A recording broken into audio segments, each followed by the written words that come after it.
Чехиянын эң ири ишканасына баш багышкан кыргыз ишкерлерди автоматташтырылган жабдыктары көңүл бурду.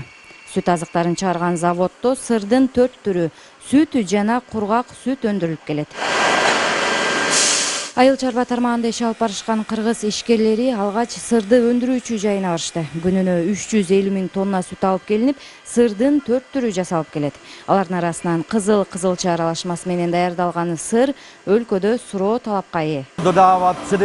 Бул жактагы сырлардын майлуулугу 30%дан жогору. Алардын даамдуу болушу үчүн аралашмаларды кошуп турабыз. Өзүңүздөр көрүп тургандай, сыр чыгаруучу бул жерде 10 чакты кызматкер иштеп жатат. Себеби жабдыктар заманбап жана Чехияда чыгарылган.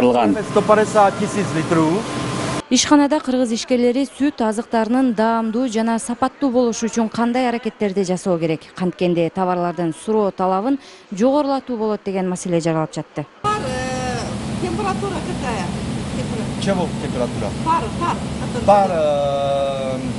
Сушилку уходит воздух, который имеет 160-170 градусов. Ишканада 100дөн ашуун кызматкер бар. Алар үчүн тиешелүү шарт түзүлүп, башкысы таза жана дыкат.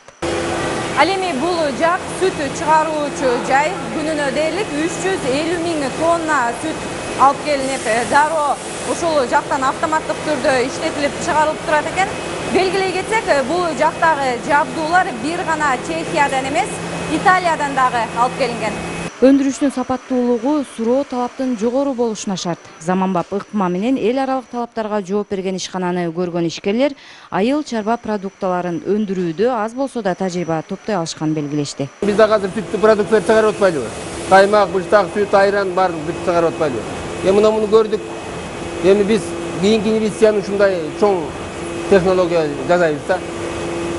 Буга аябай жакшы шарт берет. Бирдем жанагы антисанитария деген бизде вопрос. Технология да, чоң технология. Тазалык, сапат эң негизги. Анан автоматизация. Ошол керек да бизге. Биз баарын эле кол менен аралашып, кол менен сүйрөп жүрбөйбүз. Ишканада кургак сүт да өндүрүлөт. Заманбап жабдууга күн сайын 350 000 тонна сүт куюлса, саатына 10 тонна сүт кайра иштелип, 1 тонна кургак сүт алууга чамасы жетет. Ишкананын кампасында 300 000 тонна кургак сүттү сактоого болот. Белгилей кетсек, Чехияда азык-түлүк өндүрүүчү 5 ири завод бар. Салбат Эркетаева, Чыңгыз Жумагулов, ЛТР, Прага.